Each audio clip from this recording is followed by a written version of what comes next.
Hey everyone, it's Mikki here. You're listening to Wikipedia. This week on the podcast, I speak to returning guest and one of my favourite people, Brandon DaCruz. He is coach, educator, and one of the sharpest minds in physique and performance nutrition. And today we tackle the topic of body recomposition.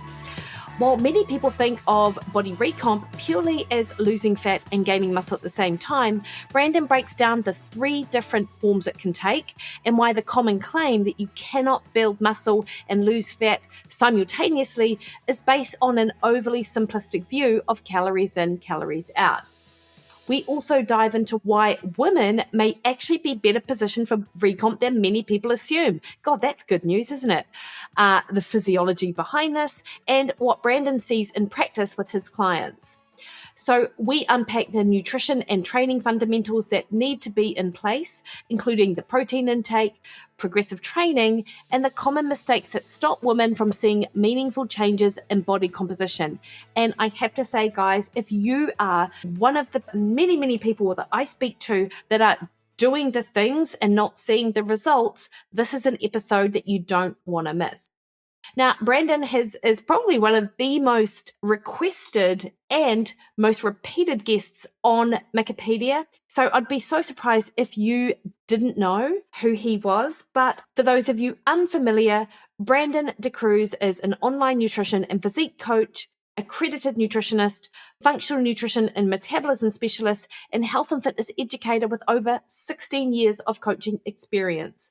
Throughout his career, Brandon has helped more than 1,200 clients ranging from Olympia-level physique competitors and competitive athletes to business owners, executives, and lifestyle clients just like you improve their body composition, optimize performance, and enhance their overall health.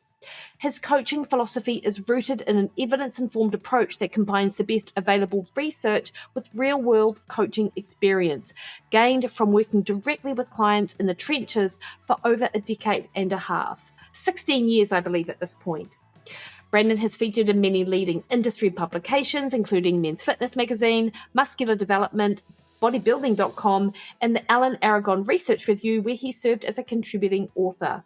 Brandon is also the host of the Chasing Clarity Health and Fitness podcast, and I have that listed in the show notes here. It is like some sort of masterclass in metabolism that I view as professional education for me, but it really is such a treasure trove of information.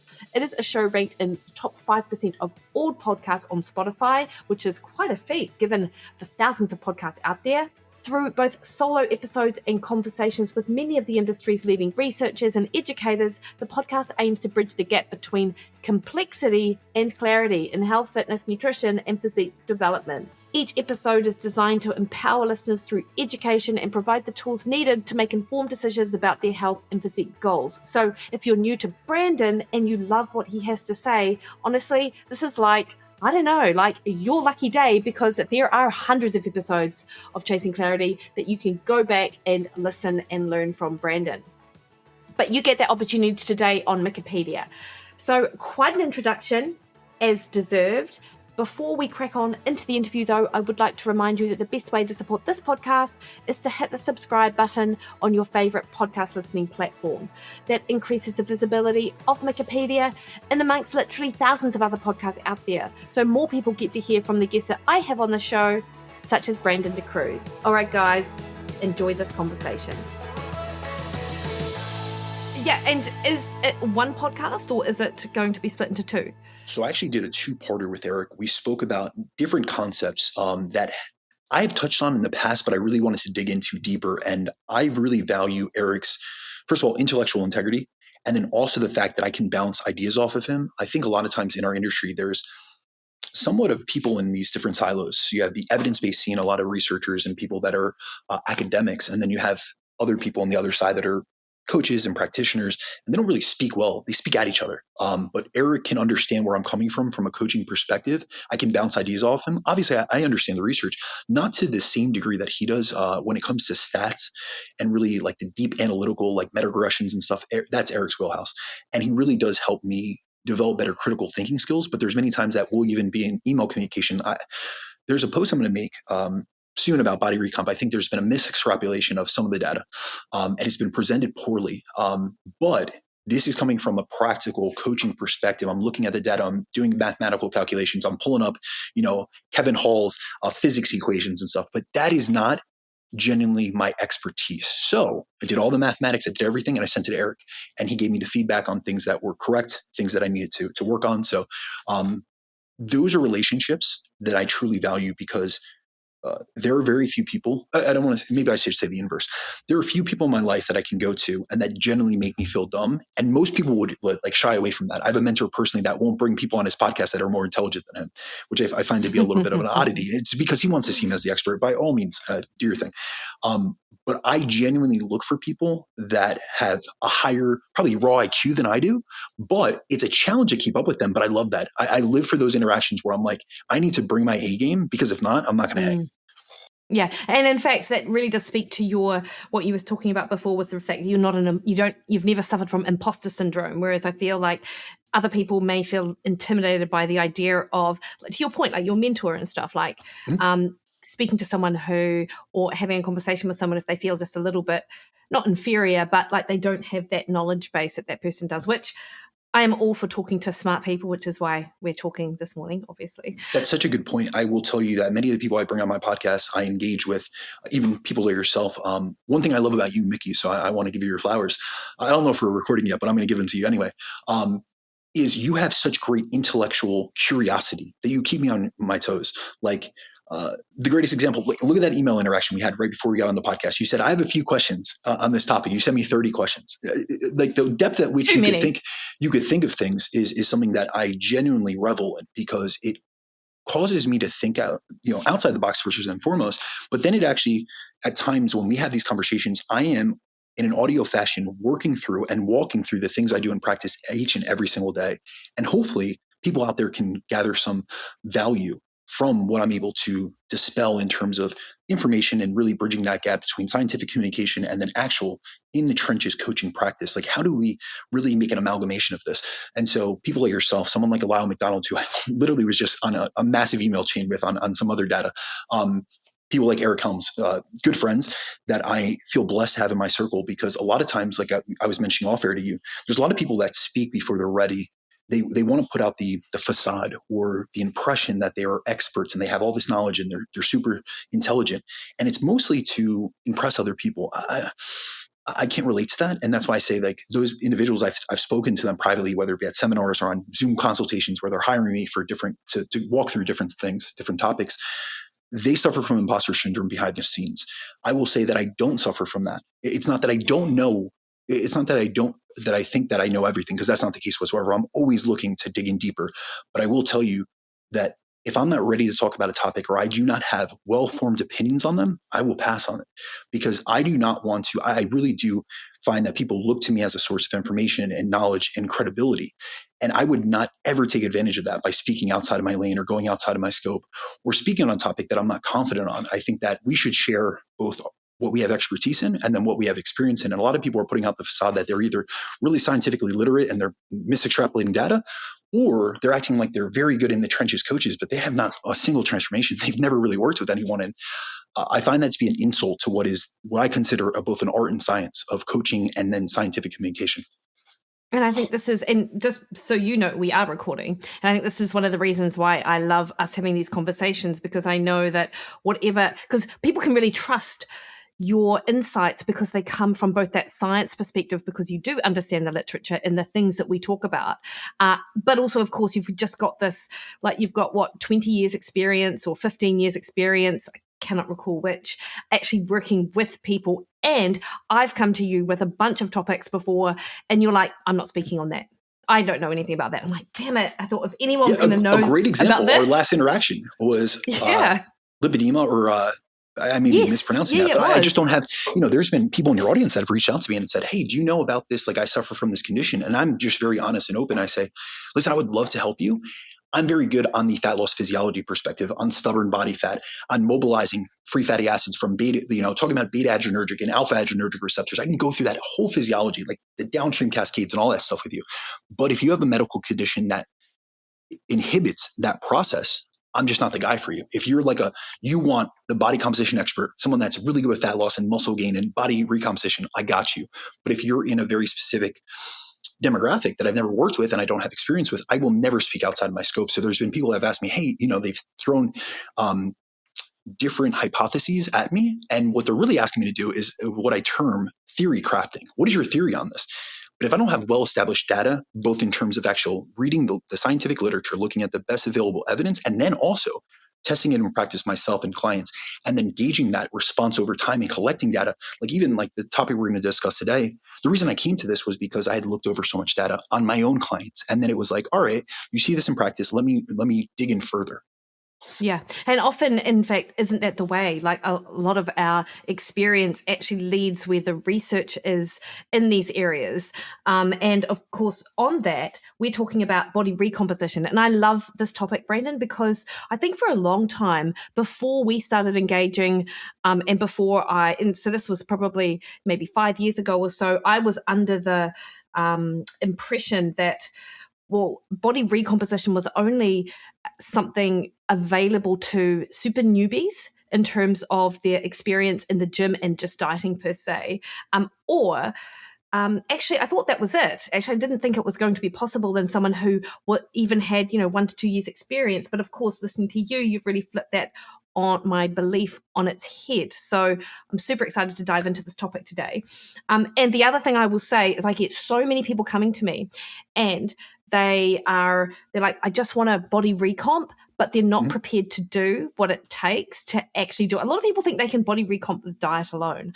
But anyway, we're going to talk through the nuts and bolts of what is possible. So can we actually just kick off with how you define body composition more broadly than just, fat loss or muscle gain? Yeah. So when I think about body recomposition at its core, a lot of people are going to use the colloquial term for body recomposition. They're going to say it's simultaneous fat loss and muscle gain. And I think that is an appropriate definition, but really I look at it from a little bit of a slightly different perspective. I'm looking at the totality of body composition. And so I'm really looking at body recomposition as the condition or the situation in which you're improving your muscle to fat ratio. So it's about increasing lean mass relative to your current level of fat mass, not necessarily about what your scale is doing. And acknowledging this off the bat is really important because the scale often doesn't reflect what's actually happening during a recomposition phase. Like your weight, and I can say this from both practice and there is, cases in the literature where you see this, but I see clients that their weight can stay relatively stable. That's usually the most common occurrence. Sometimes it'll move slightly down or it'll even go up. And that's all while your body composition is transforming in the process. So if you're judging recomposition by the scale alone, you're going to miss it almost every time. And that's a big part of why so many of the women that I work with are confused about body recomposition, even when they're actually in the process of undergoing it, because so many associate massive losses in scale weight with progress and with success. And when that isn't occurring, they actually associate with the opposite. So they think they're not making progress. But body recomposition can manifest in several ways. So it's not just the way that we often speak about it, which is simultaneous fat loss and muscle gain. The first form that I call fat loss focused recomp, and this is where someone's exclusively losing body fat while maintaining all their lean muscle mass. So in this form, body weight is actually going down, but it's not going down as quickly as it would if you were solely focused on dropping scale weight. So many times I actually have to explain to the women, they're saying, I've dieted in the past. Why is my scale weight not going down as quickly? And they're telling me this in their phase, and it's because they have dieted in aggressive fashions previously, and they've lost both fat mass and then muscle mass. And we'll go through this later, but the energetic content of muscle mass or lean mass in and of itself is much lower from an energy content perspective. So if you were to lose, say you were in an energy deficit of 5,000 calories per week, hypothetical, if you were to lose most of that from lean mass, you would actually lose more pounds than it would be indicated just from the 3,500 calorie rule. So a lot of people, they have lost lean mass in the process of losing fat mass during an aggressive weight loss phase. And so their scale weight is going down slower. So when I speak about fat loss focused recomp, what I'm seeing is that your physique is tightening up, your body fat percentage is dropping, but we're protecting all your metabolically active lean mass. And that's really what I aim for in well executed fat loss phases. I'm trying to get exclusively fat loss from fat mass while preserving every ounce of metabolically active muscle tissue that person has and that we've gained prior to that phase. Now, the second form is one that's most overlooked, and this is what I call building focus recomp. And this occurs usually during a lean building phase where you gain muscle while keeping fat gain minimal or non-existent. So in this case, your scale weight is actually going up, but nearly all the weight gain is coming from lean tissue because your total fat mass stays roughly the same or barely moves, when you actually look at it, like from a statistical perspective, your body fat percentage has actually decreased despite weighing more. So I'll give you an example, and this is often the example that I use with my clientele when I'm trying to explain what's going on. So say I have a woman and she starts a phase at 150 pounds and 24% body fat. That means that they're carrying 30 pounds of fat mass and 120 pounds of lean mass. Now, if you were to gain 10 pounds of muscle while your fat mass stays at that 30 pounds, you now weigh 160 pounds. And in someone's mind, they say, well, I still have the same amount of fat mass. But if you actually back calculate that, they went from 20% body fat to 18.5% body fat because you weigh more, you have more lean muscle mass, and now you're technically leaner. So that's still recomp. Now, the third and final form of recomp is the one that most people think of when they hear that term, and that is the simultaneous fat loss and muscle gain scenario. So your body is losing fat while building muscle at the same time. And because both these processes are happening concurrently, your scale weight might barely move, it might drop slowly, or it could even go up slightly. And it's depending on the tissue change in and of itself. But throughout the entire process, your physique is transforming. And this is the form that requires the most precision to execute and the form that I aim for in dedicated recomp phases with my clients. So like you alluded to, this is not something that's going to happen intuitively. It's not going to happen just by winging it. This is going to take a very structured and dialed in approach, which we'll definitely discuss later. And with regards to all three of those types, Brandon, I imagine with the first one, if someone's fat mass is coming down, yet their muscle is being maintained, we're going to visibly see that. So Yes. people will probably be quite stoked with that, albeit it might be a slower shift in terms of weight on the scales, because you're not getting that massive that drop in lean mass, which for a lot of people is an inevitable part of losing weight, if you like, weight. It is, but I think that there's so many interventions that we can utilize to actually skew that.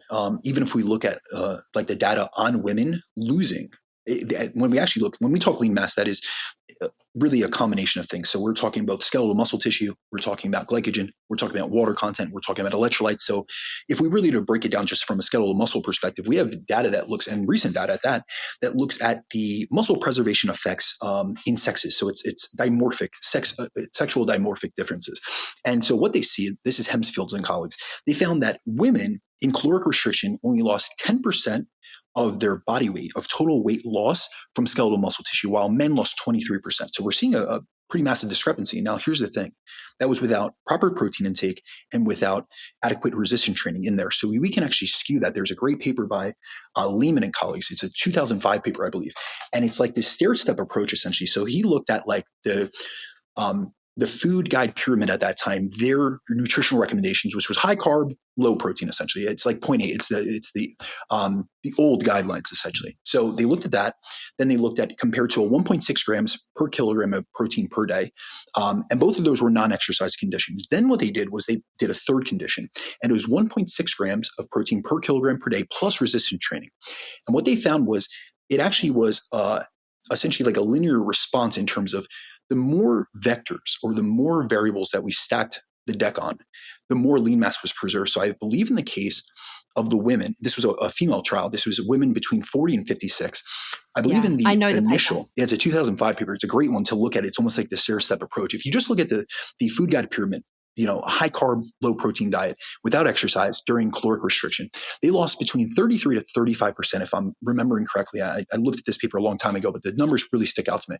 So it's like 33 to 35% of total weight loss came from lean mass. Then when you put protein on top of that, that was decreased to 23 to 25%. Then when you actually look at the data on the resistant trained plus high protein group, they lost 4% of total weight loss from lean mass. So we're seeing just these things. Now, remember, this is an intervention trial. This was not optimized progressive resistance training. This wasn't higher than 1.6 grams per kilogram. So my argument here is like, yes, colloquially, we'll say that there's this quarter pound rule. That actually comes from Hainsfield. He's actually updated his thoughts on that within a 2024 paper, which I just was discussing before with the 10 and 23%. So a lot of people will think automatically there's this obligatory loss in lean mass. Yeah, there is in certain contexts, but I think it's much less than it needs to be if you dial in all the details. And that's where something like body recomposition comes, because technically, if you're gaining lean mass while dropping body fat, you have not lost any skeletal muscle. You have actually increased skeletal muscle tissue. Yeah, no, I 100% agree with that. And I think when I was saying that it's inevitable, I meant with a lot of the approaches that people take, they're 100%. not dialing in. And to your point on that layman paper, what was super interesting, I thought, if we're talking about the same paper, and I think we are, because that the age range is also something I'm interested in, because of course it's the age range with which I work with, and I know you work with, and a lot of people fall into. I don't even think the resistance training was actually optimized at all in that. I think it was I think they used something like Nautilus training or something like that. Like it might have just been some sort of circuit training or something like that. So for the sort of first type of sort of body recomp, which people think that they want, it's an easier path than, say, the third type that you talked about, which is that much more optimized, much more sort of strategic. And I feel as well, like a lot of people think that they want the first one, like they just want to, but actually once they get there, they're like, actually, I'm not 100% happy with what this looks like. And in fact, how do we get to this sort of, how do we sort of move the needle more in the direction that I now know that I want? I don't know. Absolutely. They call the third type of body recomp, so that simultaneous fat loss and muscle gain scenario, that is called the holy grail of body composition. And that's for a reason. Yeah. And probably that is the thing which I'm thinking about, that is the almost impossible, but not quite impossible. Brandon, who then do you feel is most likely to experience or notice body recomp in your audience? Like I mentioned newbies. Obviously, we both work a lot with sort of perimenopausal, postmenopausal women, etc. Like, is this an avenue for everyone to be able to, is it accessible to everyone?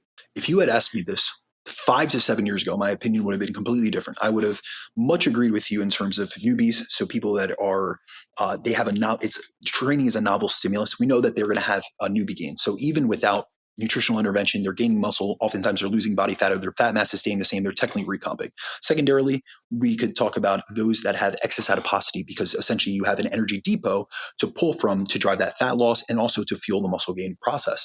And then third, we would talk about detrained individuals.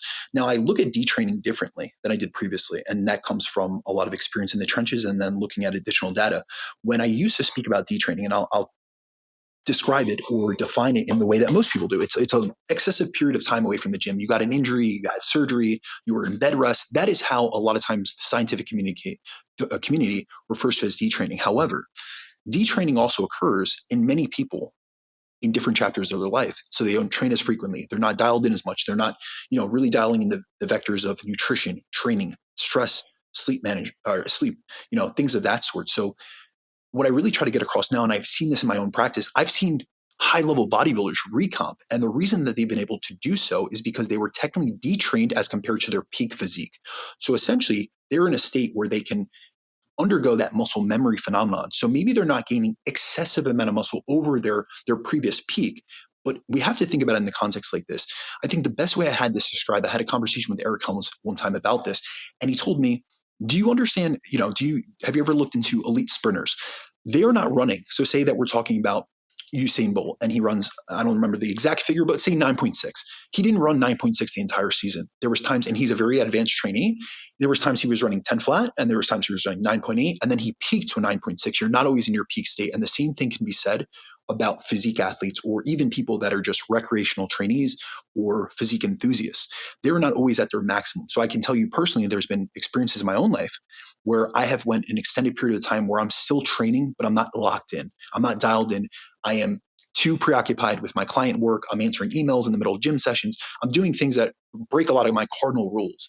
And especially, I will tell you, there was a period in 2022 when I transitioned out of my corporate job into coaching full time. I already had what would be considered a full roster. Well, considering the fact that I left a corporate career that took a lot of my time, I probably took on too many clients. And it wasn't that I couldn't serve them. It was that I was working 12 to 14 hours a day to be able to do so. So all I did was work. And luckily, I shortly after found Jane, my partner, and she got me out of that type of merry-go-round, that vicious cycle. But I will say there was times that during that period, I essentially was going to the gym 5 times a week, but I wasn't hitting I wasn't training to failure. I wasn't dialing everything in. I was not even setting up, even from like, once you get more advanced, you get more into biomechanics and exercise selection and certain movement setups. I didn't want to go through the process of doing them. So I was using suboptimal movements and exercise selection because it would get me in and out of the gym quicker. After that period, the next year, so in the summer of 2023, I technically underwent recomp. My body weight stayed the same weight, but I was able to lose fat and I gained muscle throughout that process. I was regaining lost tissue that I had lost from just being suboptimal in my approach. Also during that period when I first went full time, I barely slept. Mikki, we've had many conversations. There was years that I slept 4.5, 5 hours. I'm not proud of that. That was par for the course with what I was trying to do. I was trying to get myself to the next level from a business perspective. I was working with people. Right now I work with people in 9 different countries and 8 different time zones. At that time, I was still adjusting to dealing with essentially having emails at all times of the day, all times of the night, and really trying to make sure that I was being very responsive. And always something that I've tried to, this is why I work this weird schedule where this morning I started my first email communication or my first check-in at 3 a.m. this morning. I got on the podcast with you at 4 p.m. and we'll be going for a while. But, there was times in my life where I wasn't as dialed in and locked in. So I was able to experience recomp. And I am at this point, 21 years into training. So I don't think it's off the table. So when we talk about G training, now, the other category is actually trained individuals. And if you had asked me 6, 7 years ago, I would have said, I don't know, man. I might see this in practice on occasion, but it's with like pharmaceutical enhancements or HRT. And I would have had all these caveats. I still think those nuances matter. However, we have better data since that time. We have a review paper by Barakat and colleagues that actually looks at trained individuals. But besides that, we have to consider the fact that many people, their definition of trained is different than what I would, from an exercise science perspective, define someone as trained. A lot of people have went to the gym, but they've been working out. They haven't been training. There's a big difference between intentional training sessions that are progressive, that are dialed in, that have tracking metrics, and that you're shooting for progressive overload over time, whether that be the progression of reps or load, each and every single week across the course of a mesocycle, and going to the gym and going through the motions or doing a workout class. So there's many people that come to me and they tell me, I have an intake form. And upon initial conversation, they've been in the gym 5 years or 10 years. So they tell me they're advanced, but their body composition in terms of their actual skeletal muscle mass on their frame doesn't reflect being advanced, nor does their training acumen, nor does their training intensity. They haven't never trained to failure. So there's many things. I think how we defined training advancement is a misnomer in many areas of the spectrum. But I will tell you that I think, and I will say this, and I'll go out on a limb and say this because there's been many cases that have proven me right. 90 to 95% of people that I see in a commercial gym that are not coming from a hardcore bodybuilding background can recomp. And even more so, as we'll go through the physiology, more so even women, because a lot of times women, it's a beautiful thing now. For the last 10 years, I've seen way more women in the weight room and the resistance training. If I go back 20 years when I started in this industry and I started my career, there's barely any women in this weight room. So it's not as much, it's becoming more part of our culture. But I'll tell you, women that are in that 40 to 55-year-old age bracket, which I work with a lot and you do, they didn't come up resistant training. They didn't come up really burning themselves in the gym. So I still think that they have still a portion of their genetic ceiling that we can still reach to, and they can technically get recomp. The only cases I would say someone isn't going to recomp is someone that's peeled, like shredded body fat. You know what I mean? Like that's going to be a bottleneck, or someone that is like clinically deficient in hormones. So that's where really like an intervention like HRT, MHT, one of those would be very advantageous for someone, because we're replacing a deficiency. We're replacing something that's so suboptimal that it's becoming the bottleneck in their physiology to be able to get that simultaneous fat loss and muscle gain. Okay, so before I move on to my next question, which is about calories and how we draw energy from to be able to recomp, you mentioned HRT. And yes. In fact, I didn't mention it in any, I think, of my questions. I believe that online, I can't recall how the sort of argument goes, but there are a lot of people pushing back against the idea that HRT can help with muscle gain. Like it's almost like anyone who suggests that it can, they're a grifter, they're trying to sell something. But you've literally just said that in your experience, HRT can help someone with this body recomp. So talk to me about that, actually, Brandon. Yes. All right, so I'm seeing it from a different perspective. First and foremost, if we look in the literature from Bazin and colleagues, or Bazin, people say it different ways, we see that there's a dose escalation response, especially in testosterone administration, that the more testosterone as you go up in this dose escalation, the more skeletal muscle mass you gain, even in conditions where people are not training. So technically, the Bazin studies, technically they're on men, but they show that you could recomp even without training. So first and foremost, is it technically on men or actually on men? It's actually in men. Yeah, it's a dose escalation study between I think they started at 25 milligrams, they went all the way to 600 milligrams. So obviously we're going to super physiological ranges. Now, when we really talk about HRT, I want to differentiate and be very distinct in how I discuss this. I believe that it's not that HRT in and of itself is eliciting muscle gain. I think what I'm seeing is that people that are deficient are actually at a lower baseline level of muscle mass than they would be. And the evidence I have for that is if you look at the dimorphic differences in sexes, before puberty, men and women had the same absolute level of muscle mass. What differentiates them is the exposure of men when they go through puberty to testosterone. It increases their baseline absolute values of muscle mass.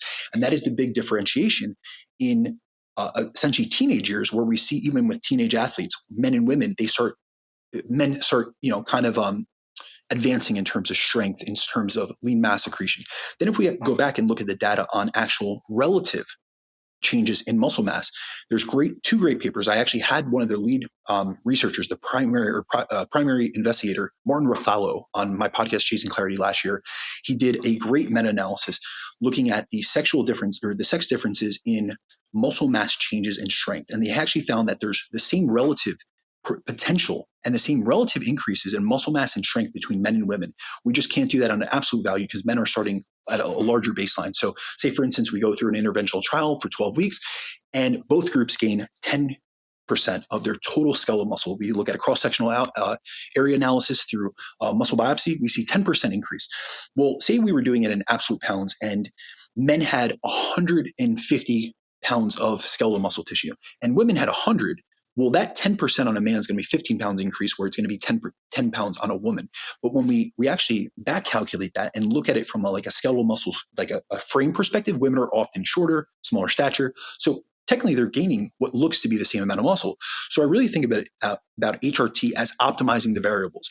It's not that it's going to elicit independently muscle gain and fat loss, but it's going to stack the deck in their favor that they can actually respond to the training, the nutrition, the sleep, the stress management in a better perspective. So I see that with testosterone therapy, estradiol therapy, progesterone therapy. Think about progesterone and its effects on calming and sleep. If you get better sleep, you have better body composition outcomes. If we look at Nedelcheva, where they put in the same people in an energy deficit, they took them in an 8.5 hour condition versus a 5.5 hour condition. They found that the the lean mass loss increased from about 20% to 55% of weight loss in that 5.5 hour condition with the same diet and the same people. So that's a controlled condition.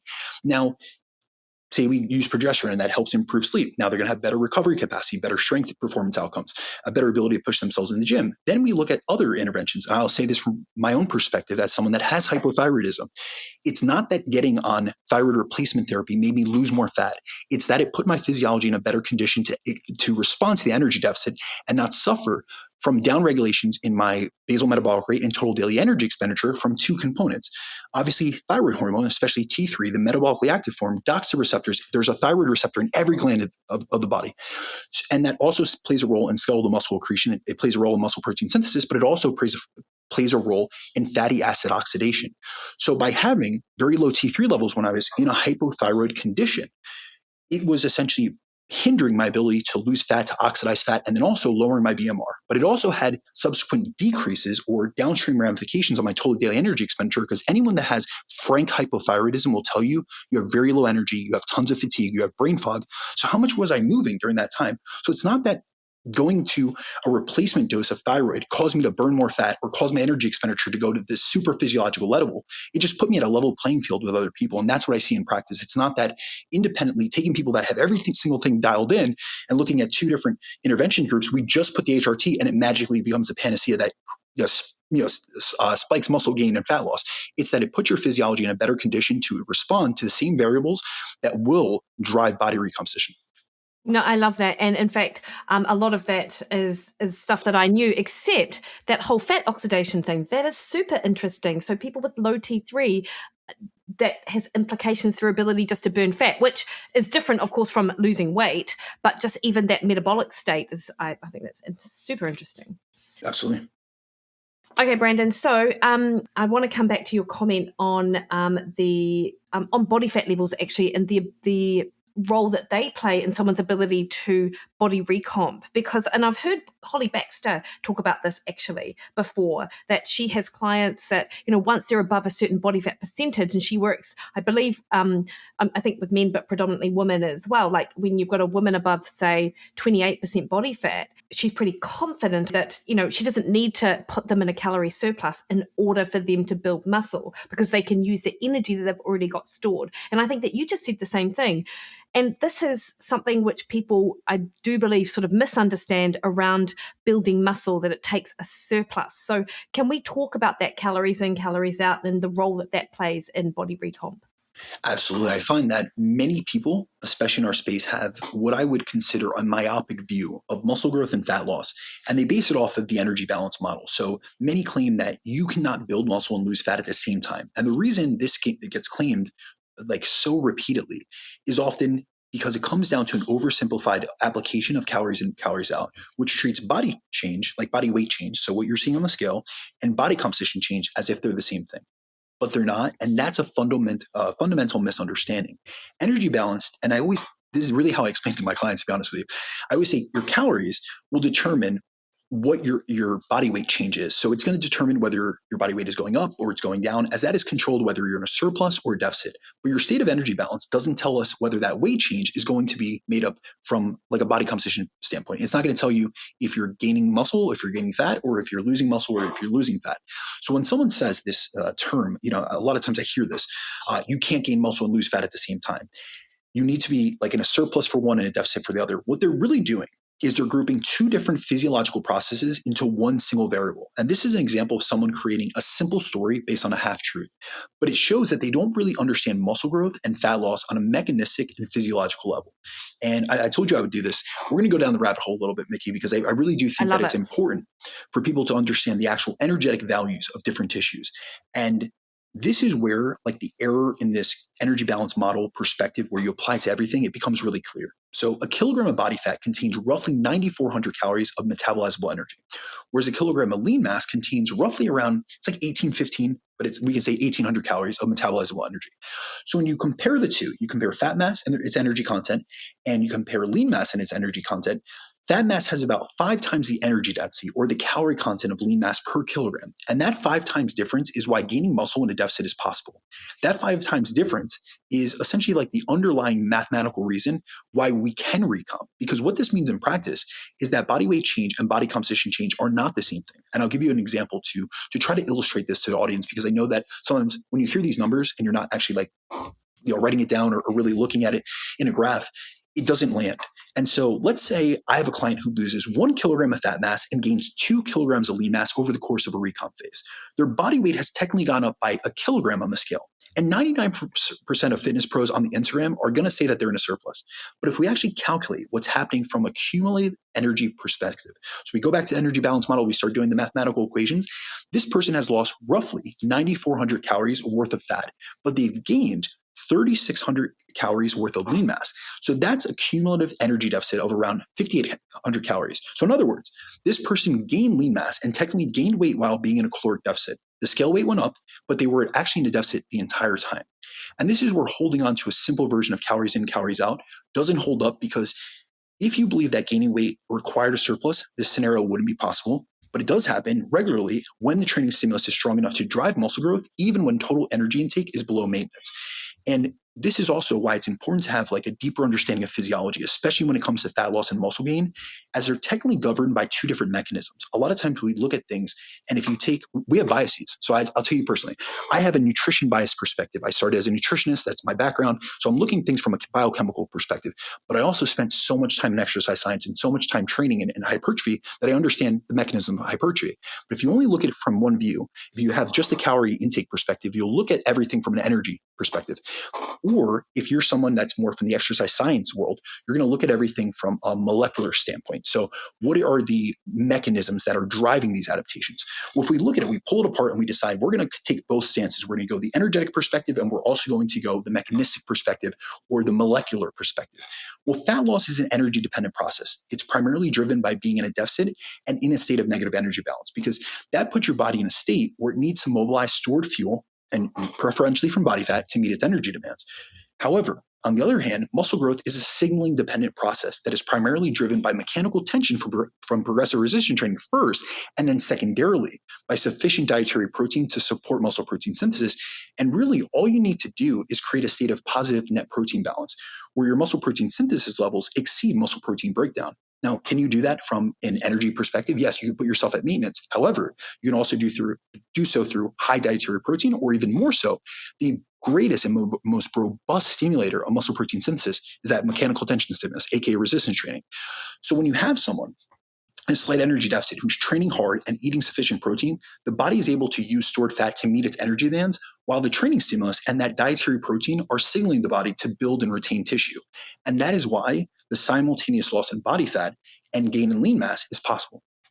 Yeah, interesting. And of course, I imagine that if someone is losing that pound of body fat yet gaining 2 pounds of muscle, they're going to see it in the mirror. Like their body, they'll see that physical transformation. Albeit, I mean, it's just a pound, or just 2 pounds, but still 2 pounds. Yes. Yeah. When we kind of bring it out to like a greater degree, I often try to use like the least common denominator. So when I give examples, I'm not giving as actually accurate description. So I'll give you an example. All right, there's a study. It actually came out of Stu Phillips' side. It's on men, but it still applies to body recomposition. It was a 4-week intervention trial, and they actually utilized progressive resistance training, high step count. So it was 12,000 steps per day, 4 or 5 resistance training sessions per week that were hard. Like they put these guys through the grinder.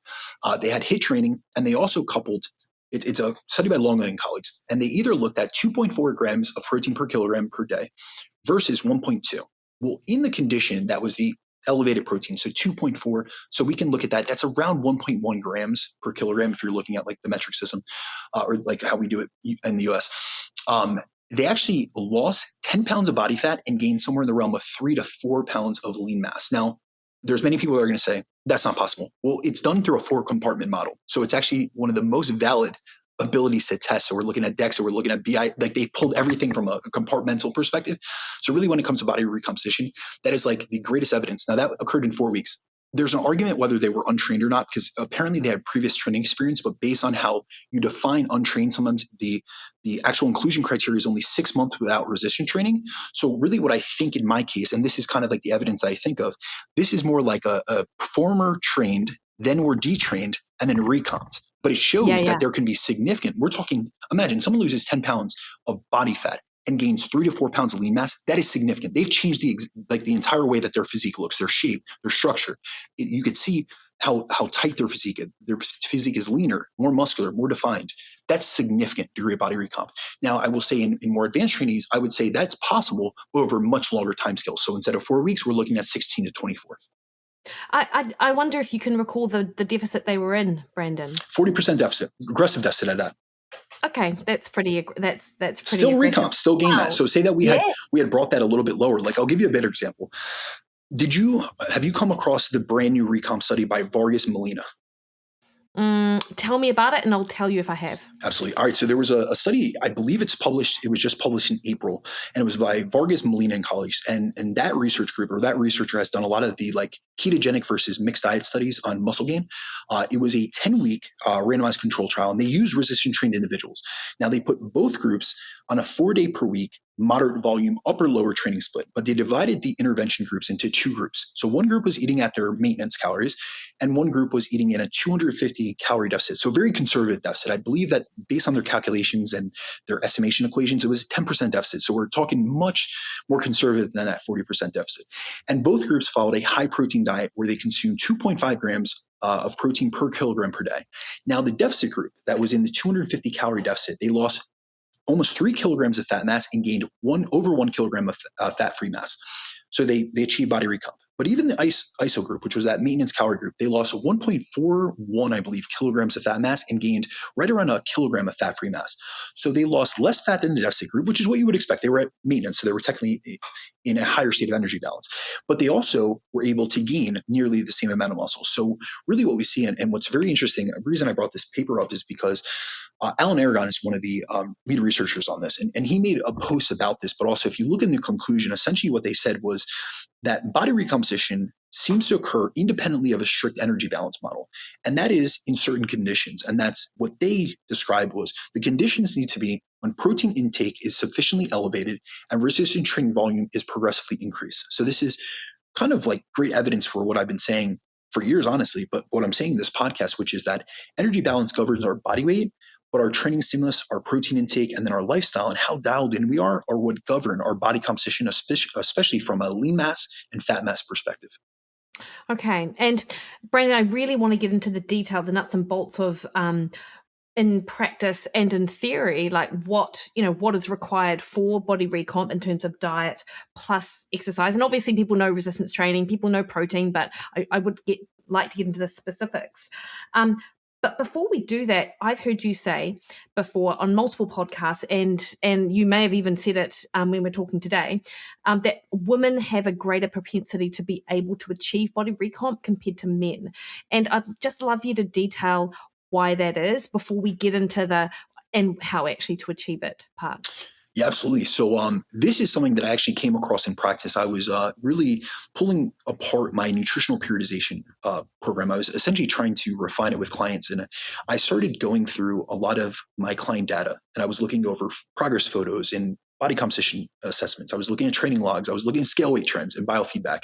What I started noticing was a pattern. I started seeing that a significantly higher percentage of the female clients I was working with were achieving significant degrees of body recomposition compared to men. Now, this isn't saying that my males were not recomping, but when I looked at the magnitude of recomp, I started noticing more significant changes in the women that I worked with. So I had literally dozens of female clients who finished the phase looking dramatically leaner and more muscular, even when their scale weight hadn't moved much. So this was a type of pattern that was consistent enough that I couldn't ignore it. So I dove into the literature and I really was trying to look for mechanisms to support it. And this was very similar to what I did with the energy flex model. I came to that, I don't want to say intuitively, but through essentially coaching assessments and really seeing that higher energy or higher activity levels coupled with higher food was leading to better body composition outcomes and better biofeedback and better hormonal markers on lab work. And then I decided, let me look into the literature. And at first when I looked, there wasn't there. And then Chris Melby comes along in 2018, he terms energy flux. And I was like, here's my golden goose.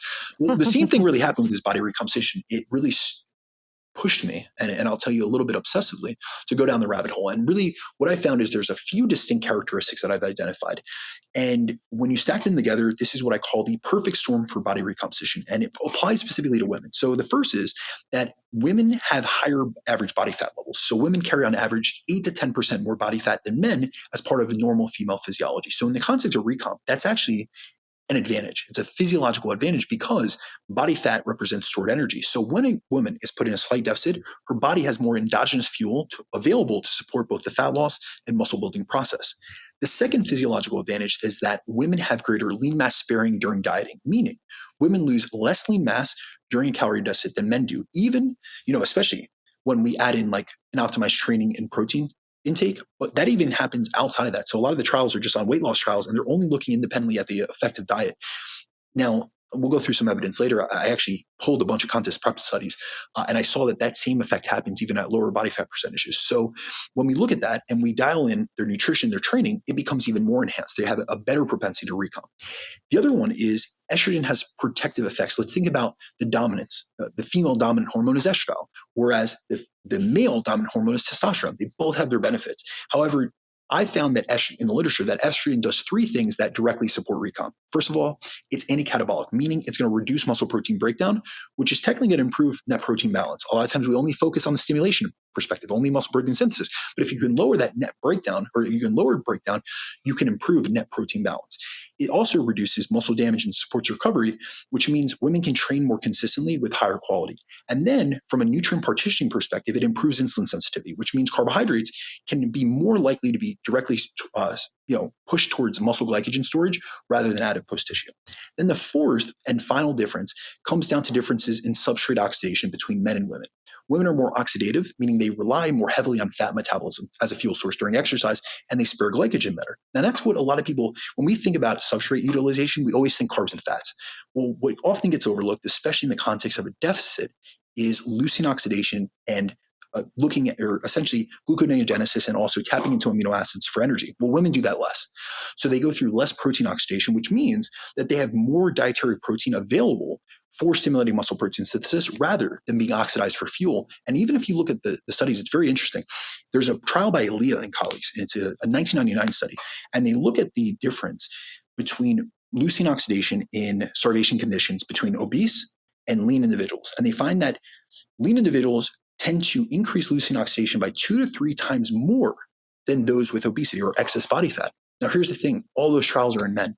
And so we really missed out in terms of that. But I would say that based on the literature that we have, we see that women spare protein better, spare amino acids specifically. So when you take all those together, you get a physiological environment that's protecting muscle, it's mobilizing fat efficiently, and it's supporting the training stimulus. And that's why I would argue in most real world coaching conditions, women may have an advantage over men when it comes to body recomposition. There's also some practical things that we can get into. But when I just talk about the physiology, these are the advantages they have. And then there's also practical differences that are just as beneficial from a body recomposition perspective. Well, super interesting because that I come from a metabolic health sort of background, much more so than a physique background, although, of course, my interests have broadened over the years. And what I know to be true from just sort of being in a lab, observing, not doing it, but observing with multiple sort of people coming through is that the idea that women burn more fat than men, does that hold up in this modern food environment? Does it hold up for the general population? Is it just for fit women? Like, does it change according to the environment that someone's in? In your experience, Brandon? I think I have to put my biases on the table. I work with very hard charging, driven, type A individuals that are already high achievers and high performers. So I don't really get the general population where they're eating like the standard American diet.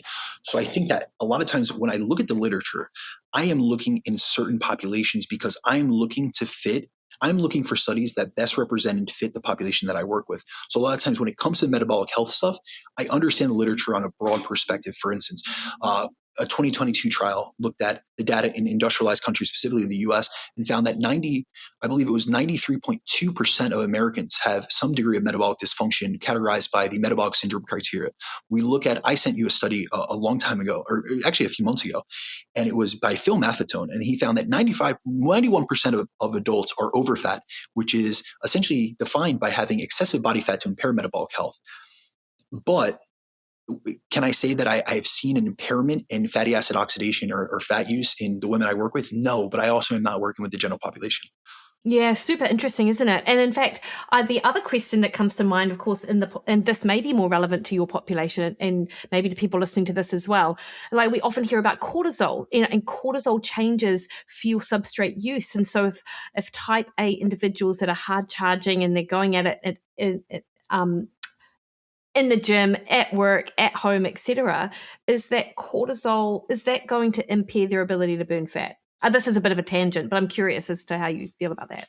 First and foremost, I think that there is imprecise measurements in terms of cortisol. I went down a very large rabbit hole about 5 or 6 years ago because I was dead set on salivary cortisol measurements and Dutch analyses and urinary dried analysis of cortisol and then plasma serum. There was a trial that I looked at many years ago, so I'm going to give you the broad spectrum or the broad scope of it. I won't remember the details in particularly, but I believe it was across the course of 8 weeks. So 56 days, they did cortisol testing every other day, and they were trying to find a mean. And what they actually found was cortisol measurements. And when I back calculated them, because they were in different metrics than I use in the States. And so I was looking for that. So I back calculated it went anywhere between, in the US units, between 13 and 27. And so if you look at that in a discrepancy perspective, I usually don't like to see clients over 15 chronically in terms of serum cortisol on a morning draw. Now, there is such a discrepancy in cortisol measurements that I think, it's confounded by the situations, your sleep, all these things. Yeah. I also feel that a lot of times we look at the shift in substrate use from cortisol and say that it's going to burn through more carbohydrates because, their carbohydrates and insulin specifically is counter-regulatory to cortisol. But if you actually look at cortisol from a fuel mobilization perspective and actually the physiology of cortisol, it's actually better at stimulating catecholamines, and it's going down that entire catecholamine release chain with adrenaline and noradrenaline, and it's actually helping to mobilize free fatty acids. So I can't say, and the secondary thing is here. I have people that will describe themselves, and I would describe themselves as type A. A lot of them don't have high cortisol when I look at it in labs. So interesting. I think that's where there's a miss in terms of what people say even in terms of, there's a lot of people in this space which will talk about the different cortisol increasing effects of exercise. And they will say you shouldn't, or a great example is there's other people in more of the functional health space that say that within a certain proximity to waking up, you shouldn't utilize caffeine because it chronically elevates cortisol. It does not chronically elevate cortisol. It acutely and transiently increases cortisol, and that's a fuel mobilization response. So I think that we can't look too far into the cortisol, because when I've really looked at client case studies, I'm like, all right, this person is a type A high achiever. They seem like they're burning the candle at both ends, but they have a 13 cortisol. It's like, it's not chronically high. It's not elevated. They're managing it very well. They have the type of personality type that they're hard charging and high achieving. Do I have to work on some stress regulation stuff for them and sleep quality? Yeah, absolutely. But I don't see cortisol as the bottleneck to them being able to recomp and actually mobilize fatty acids from stored fat and then transport them in the serum or in the blood, and then, essentially dock them into the mitochondria of the cell and burn them off for energy. This is great. And because I think that after listening to us talk about that fuel substrate and the way that I think about fuel substrate use, like, it's quite different from what you see with your clients and probably the people that are listening to this podcast. Yeah. Okay, Brandon. So obviously protein is important when it comes to body recomp. And of course, I just said before, sort of almost offhandedly, that people think it's just about protein and, and that's the major thing. But to your point, it's the mechanical tension on the muscle through resistance training over time that really sort of drives that body recomp process. So let's get into the nuts and bolts about nutrition and also the training fundamentals. Got it. You want to start with nutrition or you want to start with training? We'll start nutrition and then we'll move to training. You got it. So I think about body recomposition nutritionally as stacking the deck in the favor of those that I'm working with to be able to elicit this simultaneous body recomposition effect where it's lean mass gain and fat mass loss. And the first thing we have to start with is an appropriate energy intake. So for recomp, that means either at maintenance calories, which is actually my preference, that's where I start people at, and then going into a slight deficit. It's never an aggressive deficit. So despite the long-living colleagues research that shows a 40% deficit, I don't think that's the best course of action. I find that the window for recomp is narrower for either fat loss or muscle building when you're in an aggressive deficit. So calorie control has to be precise. The second is obviously sufficient protein intake. And this is the variable I'd argue that I leverage most on the muscle gain side of the equation. So for recomp, I'm specifically pushing protein intake, and we could discuss this in further detail, but I'm generally going between 2.2 to 3.2 grams per kilogram, depending on the client's body fat level and their goals. The third priority for me is peri-workout nutrition. This is one that I see that many people are leaving on the table. I want female clients going to training fueled and recovering properly after. That means not training fasted. That means having adequate protein and carbs in their pre-workout meal, and then supporting muscle protein synthesis and glycogen replenishment post-workout. And then the fourth would be food quality and dietary structure. I create diets built on whole nutrient-dense foods, and I'm even back calculating their micronutrient intakes because I want them to have all sufficient macro and micronutrient needs. And that's very important to me because we can't just think about it from the mechanics perspective. Going into the gym, eat your protein. It is, do you have sufficient micronutrients available for thyroid production, conversion of T3 to T4 to T3? Do you have sufficient zinc to help with testosterone synthesis? There's so many different magnesium to help with all these enzymatic reactions and processes going on in the body. It can't just be about hitting macros. So it's a very nutrient dense diet. It is backfilling that with supplementation if need be.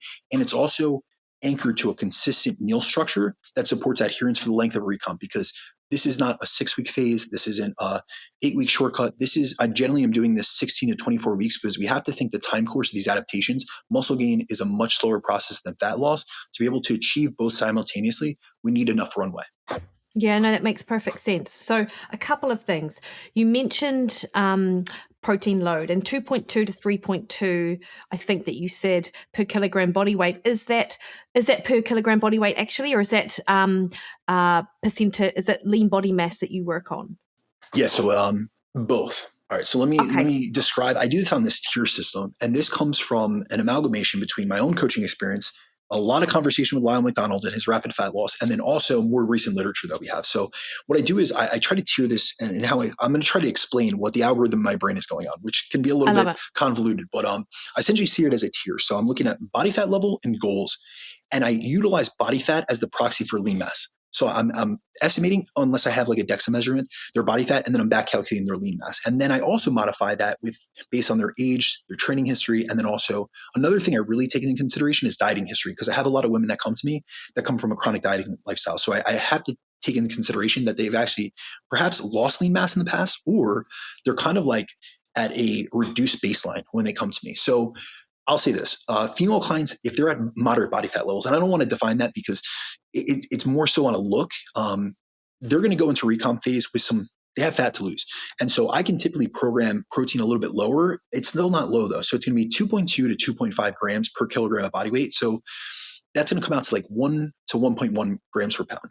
Then for leaner clients, and that's generally what I consider under 25% body fat, I'm going to push protein higher, and I'm going to go between 2.5 to 3.2 grams per kilogram based off body weight.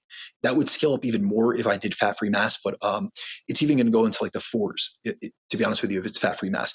And the reason I do this is both from my coaching practice, seeing that there's a lot of literature that looks at different protein intakes. And we generally see it like that 2.5 and above. That's even like the Vargas study. There's another study we can cover later, which is by Bill Campbell and colleagues. That was 2.5 versus 0.9.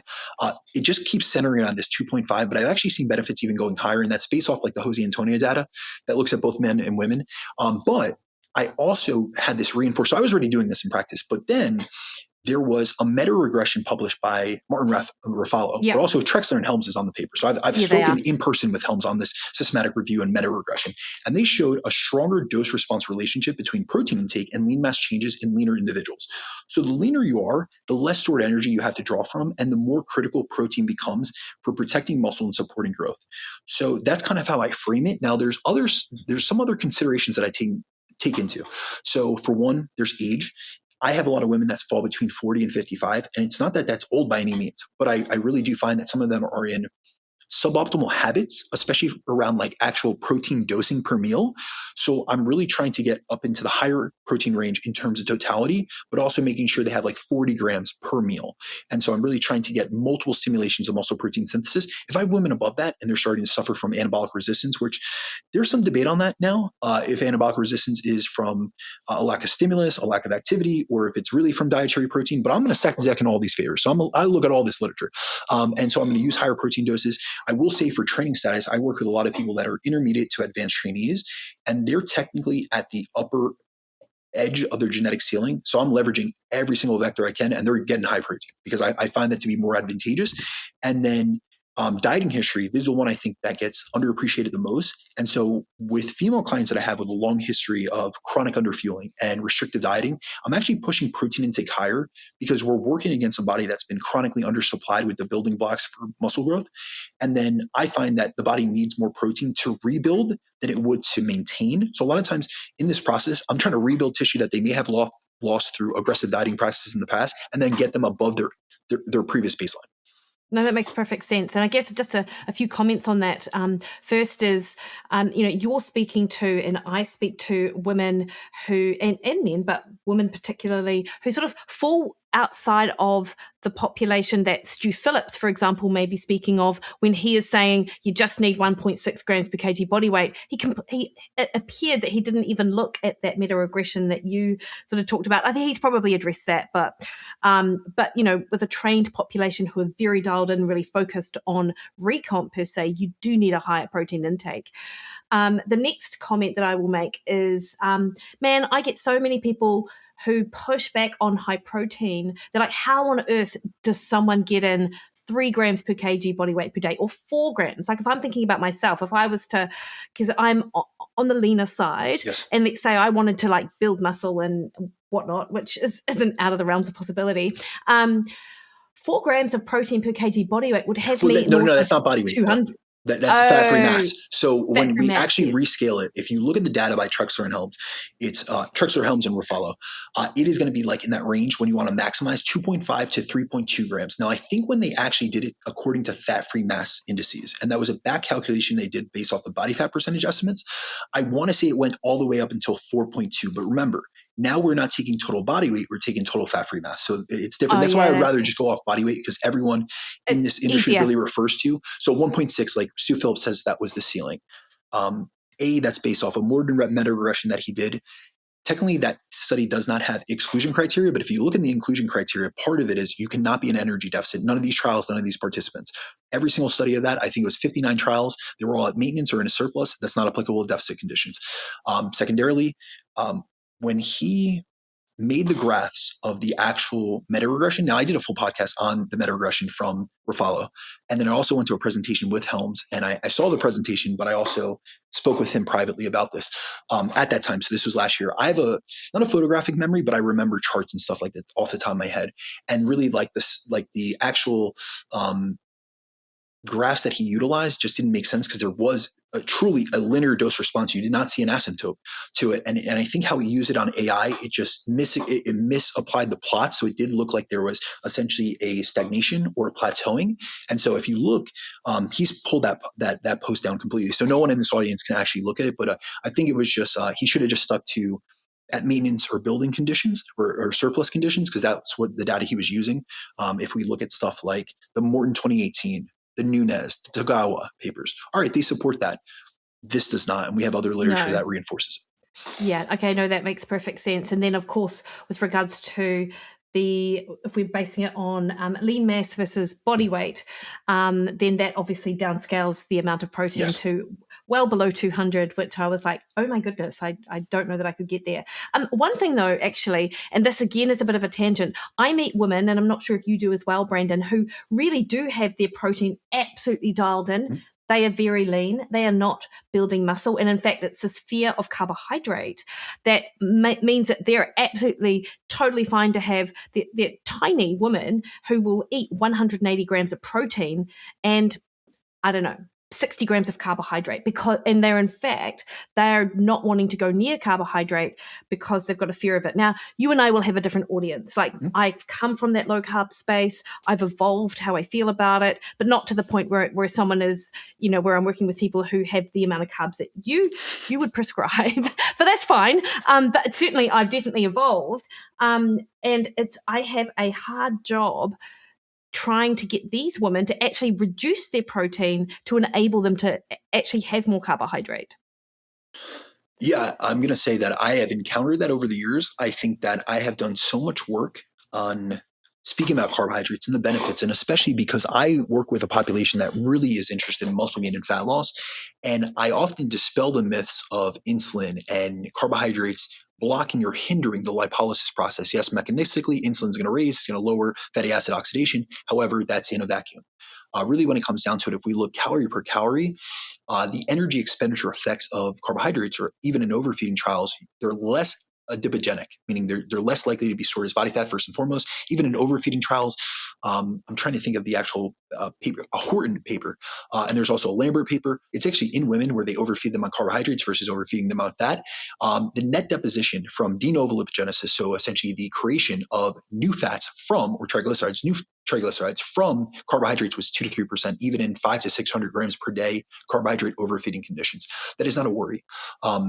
And secondarily, from a satiety perspective, from a fueling perspective, from matching the energetic demand of training to the substrate that we utilize and that we fuel ourselves with, I think carbohydrates have a lot of advantages, especially when we look at, if you were to tell me that someone is eating 180 grams of protein and say 60 grams of carbs or 50 grams of carbs, they're really in that ketogenic dieting level, I would go to some of the 1980 studies that are looking at maintenance conditions of, this is in men, but it's looking at thyroid hormone regulation and production and synthesis, and the effects that low carbohydrate diets have on that. So there's a eucaloric condition, meaning they were at energy balance, and they compared a mixed diet, which was moderate carbohydrates, versus a ketogenic diet, which is essentially moderate protein, high fat, and 50 grams of carbs or under. And in 4 weeks, they found T3 levels drop by 50%. So if you're someone that is interested in fat loss, think about the effects that your metabolically active thyroid hormone is going to have, or a downregulation of that is going to have in your ability to actually burn body fat and lose body fat. Secondarily, when we're talking about optimizing the body recomposition process, a big vector of that is resistant training performance, and that is going to be most supported by adequate carbohydrates. This doesn't mean you have to overfeed on carbs. Yes, I have many examples of women that are eating 3, 4, 450 grams of carbohydrates a day. I've worked them up to that. They're very physique focused. Some of them are physique competitors in and of themselves, and they're not scared of carbs. But that was not hey, I take you from 60 grams to 300 grams overnight. This was a titration process. This was, going through subsequent building and cutting phases. Some of them I have recomps, but obviously I'm utilizing what is necessary for that specific phase. So I would say this. I don't think you need to overfill yourself on carbohydrates. And I think that would be actually counterproductive for the goal of recomposition. But I will say that there needs to be a matched or a more balanced approach to this. You need to fuel yourself, especially if you're someone that is carb phobic or maybe scared of carbs. Just think about putting them in the peri-workout window, meaning before, potentially during, and then after, and just fueling for the work required, fueling your body for the demands that you're going to put yourself in from a glycolytic perspective, because that's really what resistance training does from an oxidation perspective, and then also replenishing those fuel substrates you just burned through. And then the rest of the day, you can bias more protein and fat heavy meals. Yeah. And is there anything, Brandon, and I'm sure that I've heard you talk about this, but it might not have been you. It might have been the two Erics, actually, about the change in substrate use across a day, whether or not you fuel with carbs pre-exercise versus doing fasted exercise. Like, do women, and it's okay if you don't know this, or tell me if I've got this wrong, but do they tend to burn more fat? Is it burn more fat during exercise and more carb after exercise? Like, is there a change in the daily substrate use? Or in fact, am I going on a complete different tangent that is not even worth talking about? No, what you're actually referring to, and I think that you made a newsletter out of this, was a substrate oxidation podcast that I did many years ago. And it was sex differences in substrate use.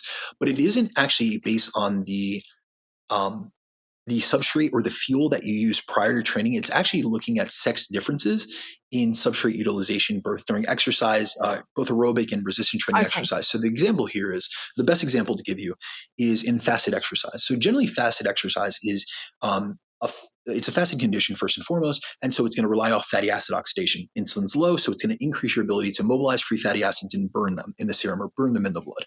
Well, women preferentially tap into fats essentially.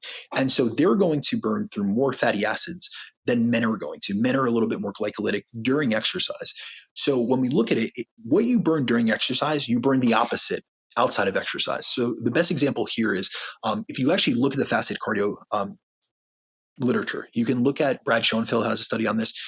If you were to just look at 24-hour use across a day, you may burn more fat during fasted exercise, and it's minuscule if you're fasted versus fed, but you're going to burn more of the other substrate the rest of the hours of the day. And that's really what we see with women. They burn more fat during exercise, but they burn more carbohydrates throughout the course of the day.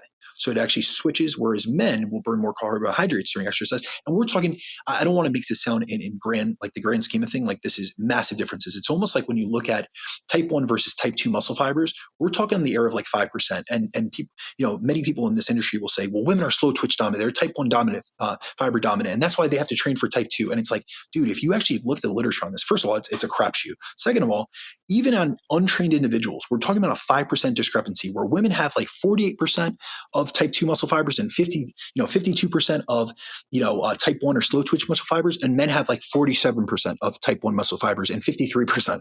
It's so minuscule, and training status completely ameliorates that, because there's actually trials on well-trained Olympic level athletes, I think they're weightlifters, that they found that the people with the most type 2 muscle fiber density and actual, like when they went through muscle biopsies, were women. They had 71% type 2 fibers. So we can find examples all over the literature. So I don't want to make this like a brain comparison. It's a continuum.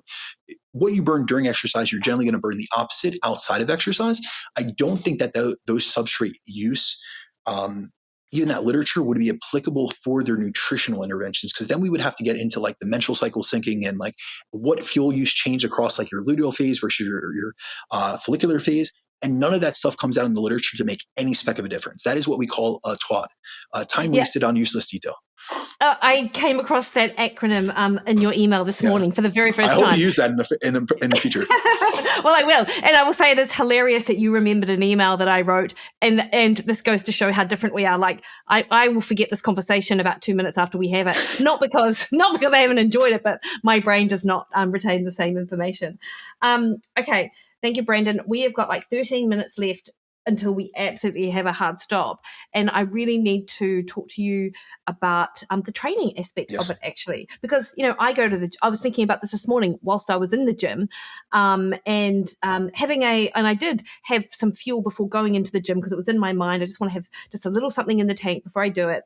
But of course, I think probably half the time I'm there going through the motions and half the time I am sort of pushing it. So what is it that we need to do in order to optimize for body recomp when we're in the gym? Yeah, so I think that really when it comes to the training side of recomp, there's a few non-negotiables that we need to discuss. And there are so many like advanced and nuanced aspects that I could get into this, but A, we don't have the time, and B, it may not be applicable to your audience. So I really want to leave them with some valuable information. So the first, you need to be on a structured hypertrophy focused program. This is not random workouts. It's not group fitness classes, and it certainly isn't going into the gym and winging it. We're talking about a program that's designed specifically to drive muscle growth. The second factor that I really try to get across to people that is necessary, this isn't an optional perspective, or this isn't an optional variable within this equation, is you need to achieve progressive overload. Every training variable that we discuss, a lot of times we get caught up in the training variables rather than the actual training metrics or the progression variables. So if we look at, in this industry, and I come from this hypertrophy space, this body composition space, we often talk about volume and frequency and proximity to failure. And then there's some secondary characteristics, load or weight on the bar, and exercise selection. All of those are specific programming variables. Progressive overload is the outcome those variables should be yielding. If you're not progressing your performance over time, recomp won't happen. The third is sufficient proximity to failure on working sets. And this is the variable I see the biggest gap on, especially working with female clients. Most working sets need to be taken close enough to failure to achieve the mechanical tension required for hypertrophy. And then the fourth is another overlooked variable, and this is something I really try to get across to clientele, is you need to be consistently tracking. Just like Mikki, me and you come from a nutrition background. We would never tell someone that they wouldn't benefit from nutrition tracking at the bat. I'm not saying you have to do that for the rest of your life, but that's one of the best educational experiences you can get. In the training field, a lot of people overlook that. If you are not tracking what you did in the gym last week and in your last session, you have no target to beat this week. You're not going to remember it off the top of your head. You need to write it down. So progressive overload doesn't happen by accident. It happens because you're tracking your exercises, your sets, your reps, your loads. You're actually looking at your proximity to failure and trying to gauge it, and then realizing you can make notes even in your log. I like this really on pen and paper, or you could do it in a notes app on your phone. Did you feel like you were in close proximity to failure? If you are not seeing reps slow down, and that's what we would call velocity loss, so your repetitions are getting slower over time, you're not in close proximity to failure. It is within those last 2 to 3 reps, give or take, where there's a substantial or significant slowing in rep velocity, where essentially if you had a velocity meter, it would fall off a cliff. You need to be intentionally pushing yourself, but you have to intentionally push all those variables forward over time. So you need to be shooting for better reps or more reps per set or higher load or better execution or maybe shorter time periods, density of training. There needs to be some type of progressive variable that is moving forward so there's a higher stimulus per session and per week. No, that's wonderful. And, I'm thinking about, and I of course am thinking about myself in the gym as you're talking through this. In terms of the types of exercises, Brandon, what I find personally is I don't get much value out of, I see someone do something like, oh, that looks good. I don't immediately go and copy it because that's a bit stalkerish in the gym. But I often, like, I'm in there, I'm doing either like a variation on a squat, I'm doing a row, I'm doing a couple of presses. I do very similar exercises. I like the idea of that random sort of pick and mix approach, a licorice all sort approach, but actually my brain just defaults back to the same sort of exercises most of the time I'm sort of in there. But some exercises I can really connect with, like my brain, and I feel that real connection with my mind and my muscle. With some of them, I have to really dial back the load in order to make sure I'm actually doing it properly. Like, is that still an avenue for progressing? Is it really just getting to that state where velocity falls off, be it 12 reps, be it 20 reps, 30 reps? Yeah, so you're actually asking 2 different questions, but I'm answering both. I am. So thank you. Really, to drive the hypertrophy stimulus, you need 2 things. You need mechanical tension stimulus, which is essentially the actual tension that the muscle fiber, the specific fiber that you're trying to target, is actually feeling. Now, that can actually be confounded if you have poor form or you distribute the load a little bit differently. But let's talk in the context that someone has adequate technique. You need that, and you also need full motor unit recruitment. Now, motor unit recruitment, we have both high threshold and low threshold motor units, or we could call them fast twitch and slow twitch muscle fibers. And essentially, that works off of this spectrum. And really what we're trying to do, the reason I'm going to advise a close proximity to failure is because that is the only way that you're going to get a very high degree of tension. high degree of that mechanical tension, and that's a primary stimulus of hypertrophy. And you're also going to recruit all those muscle fibers. And really how that happens is it can come in either two ways. If you were to we see that motor unit recruitment from a high threshold perspective is maximized around, you look at the literature, it's either between 80 to 85% of one repetition max. So depending on the person, that's going to be between 5 and 8 reps. So if you utilize loads or better between 5 and 8 reps, you're usually going to maximize motor unit recruitment off of the first rep or two. So you're going to have maximum, it's essentially voluntary. But, you take it to that 8 rep, you hit that 8 rep max, all the motor units, both the slow twitch muscle fibers, meaning the low threshold motor units, and the fast twitch muscle fibers, meaning the high threshold motor units, all called into action. Or you could do a set of, say, 25 to failure. However, really when it comes down to it, you need to get in close enough proximity to failure to recruit all those motor units, because in high rep sets, what ends up happening is you call upon the motor units that are needed. So you're going to utilize low threshold motor units first, and you're going to cycle through those. So this is motor unit cycling essentially. And you're going to keep going through those motor units, those low thresholds, until you tap into like the smaller but still high threshold motor units, and you're going to keep going through that cycle. If you actually look, a great example of this is if you ever watch someone take a 5 repetition max set on bench to failure, or a 25 repetition max set on bench to failure, those last 5 reps look the exact same. They're slowing in movement velocity. The rep speed is very slow. They look almost the same way. It's grindy. That's what you're looking for, is that slowing of contraction speed that is voluntary, it's essentially involuntary, yes. Meaning that you're not doing this you're not doing this purposely. There are people that use like very slow eccentric training. There was like this slow movement essentially training. That is not what we want. It's that you cannot fight. Even if you're trying to move the load as quick as possible, you cannot move it any quicker, because essentially all those motor units are being called into action. You're suffering from fatigue, either because the load is so high to begin with, or because you have gotten through so many repetitions that your muscle unit or your muscle fibers are essentially fatiguing, and you're needing to call upon higher threshold ones. Okay, nice one. Now, 2 quick questions for you. One is, what is the minimum effective dose that we should be in the gym for body recomp?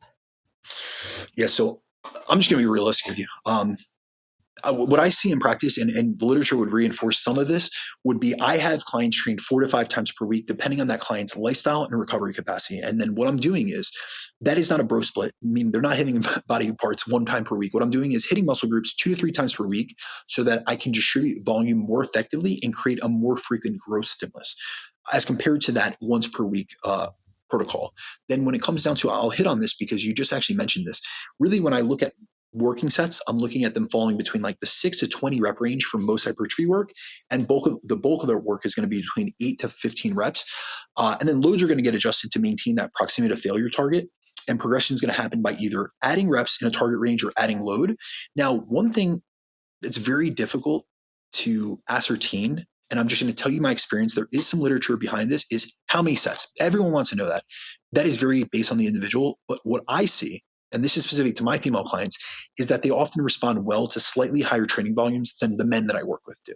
And this is not an absolute rule, but on average, women are less fatigable during resistance training. If we actually look in the literature on this, Greg Nuckols has a great study that looks at this, but women can perform more reps at the same percentage of their 1 repetition max. They can generally recover between sets within a session much better, and they can tolerate higher volume with like the same or without the same recovery cost, essentially. So I lean into a higher end of the frequency and volume recommendations with clients. I'm not talking excessive, but when I'm leaning into things, I'm really trying to get them into the gym, getting as much of a sufficient stimulus per muscle group as possible, and then making sure that they can do it again within that same week. So essentially, I kind of think about it as like a hammer, and I'm trying to hit the muscle, sufficiently stimulate it, not too much that we go into this muscle protein breakdown and degradation perspective. We're sufficiently stimulating it, and then we're getting it back to baseline very quickly so they can hit it again. So instead of, I'll give you a great example, some people will do body part splits. So they'll do legs one day, and they'll do back one day, and they'll do chest one day, and they're doing 20 sets for that singular body part. So a quad day might be 20 sets. I'm not doing that. I may be doing in the area of 6 to, at the upper echelon, 11, which is based off a Remmert's meta regression, but really it's like 6 to 10 sets per body part per session. And then I'm doing that 2 to 3 times a week. Okay, nice one.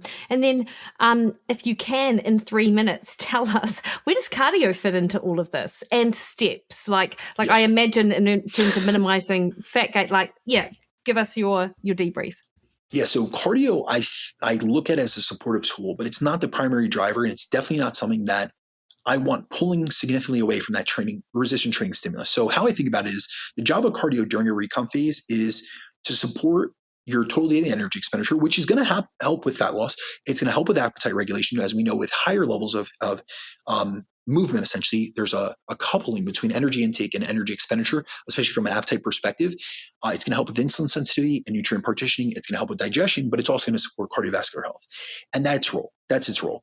It's not the lever that's actually going to be driving the body recomposition outcome.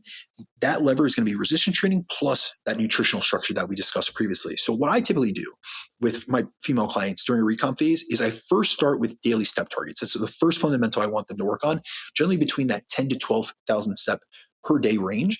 And then I'm going to combine that with some low intensity steady state cardio if I feel that we could benefit from getting more of their deficit created from energy expenditure, so from cardio, rather than from titration down in calories. And what I'm not doing, and I'll say this very bluntly, is I'm not programming excessive cardio or high intensity interval training as a primary fat loss lever. What I see, there's like a pattern that I've consistently seen with new female clients, and it's that they're doing too much of high intensity and they're thinking that's going to yield a better outcome, and it actually does the opposite. So I have a lot of women that come to me and they've been doing 4 to 5 HIIT sessions per week. They've been doing hours of steady state cardio or some combination of the two, and then they're chronically under recovered. And so the resistance training they're doing is being compromised because the recovery budget is ready to spend on cardio. And also, it's actually diminishing their ability to maintain an energy expenditure high enough where they can actually burn body fat and actually go through the recomposition process, because a lot of times what's happening is their meat is being bottlenecked. So they're actually downregulating energy expenditure throughout the course of the day. Their biofeedback is off and their recovery is compromised. So resistance training is essentially suboptimal. Their movement throughout the day is subpar and low. And then they also feel terrible and their biofeedback is pretty poor. So it just doesn't make for that perfect storm that I'm looking for to really induce body recomposition. And I feel like, and I talk to people a lot about this just in fat loss, like you cannot chase 2 rabbits at once. Like you cannot chase a fat loss goal and then expect to perform like a performance outcome to be optimized, because they are, they're quite different.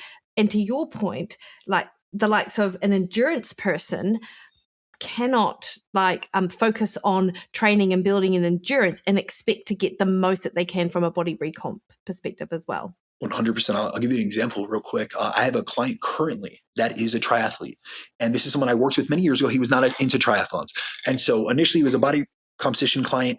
He actually owns a group fitness center. He owns a bunch of gyms in Chicago, and he got into triathlons, and we had stopped working together for a bit of time while he was building these businesses. And he came to me recently and said, listen, I have 7 months until my next training camp, and that will give me approximately 10 months until my next triathlon. And I think he's doing like one of those Ironmans. It's like 70.6 or something of that sort. And so essentially what we did was we did a 6-month time course to body recomp. It gave us a month to get him back up to maintenance and a little bit above. Then he entered training camp. He did 3 months of a training camp, and then he did his triathlon. So this was all what I always talk about, periodization. It is phasing things in a manner where each phase potentiates the next, not where we're trying to chase counterintuitive goals. Yes, you can build muscle and lose body fat at the same time, but I'm going to be very frank with you. If you're at your ultimate physique, the precipice of your physique, your performance from an endurance training perspective or a sprinting perspective or even like a weightlifting perspective is going to be somewhat compromised, because you're actually doing things that are very specific towards adaptations that you're looking for. You're driving fat loss and you're driving muscle gain, which is a hypertrophy specific process. And hypertrophy training, yes, it is performance driven, but it's not performance oriented. So it doesn't mean it's going to lead you to the peak, because technically the peaking of strength performance, even, it requires a taper. And oftentimes, if you look in the taper literature, you actually lose lean mass while the process of getting stronger. So these are not directly correlated. And so if you're trying to peak a performance outcome, you need to do the recomp phase in a different portion of your year, essentially.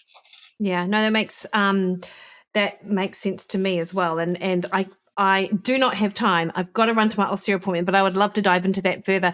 Brandon, are you taking clients right now? Yes, so this will be summer. If you guys have any questions or if you're interested in individualized one-on-one coaching, please feel free to reach out to me. The best place to do so, honestly, is through my email, which is bdacruzfitness@gmail.com. If you guys are interested in evidence-based content and also really melding or molding that bridging the gap section of research and information and practical application, that's what I really pride myself on doing well. And that will be the Chasing Clarity Health and Fitness podcast. And Mikki, it is always an absolute pleasure to talk to you. If you want to do a part 2 on this, you let me know. I'm always down to chop it up with you. We always have great conversations, and I cannot wait to have you on my podcast quite shortly. Amazing. Brandon, thank you so much. And honestly, your podcast is like postgraduate learning for me, and I absolutely love it. Thanks so much for your time. Really appreciate it. Absolutely. Peace.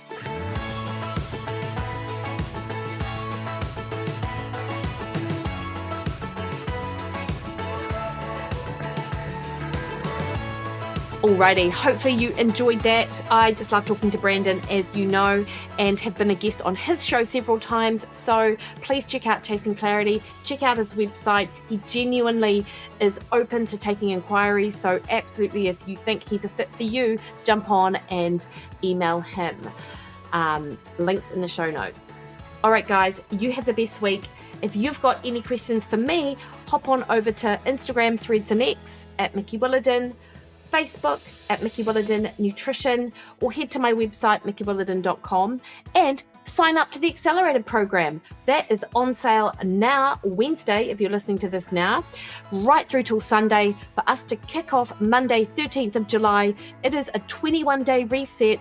I'm teaching you the effective fat loss tool of protein sparing modified fast that goes in your diet without the overhaul. So if you've been curious about it, about my Mondays Matter program, and you've been sitting on the fence, now's the time to jump on in and try it on for size. Would love to see you there. Check it out on my website, mikkywilliden.com.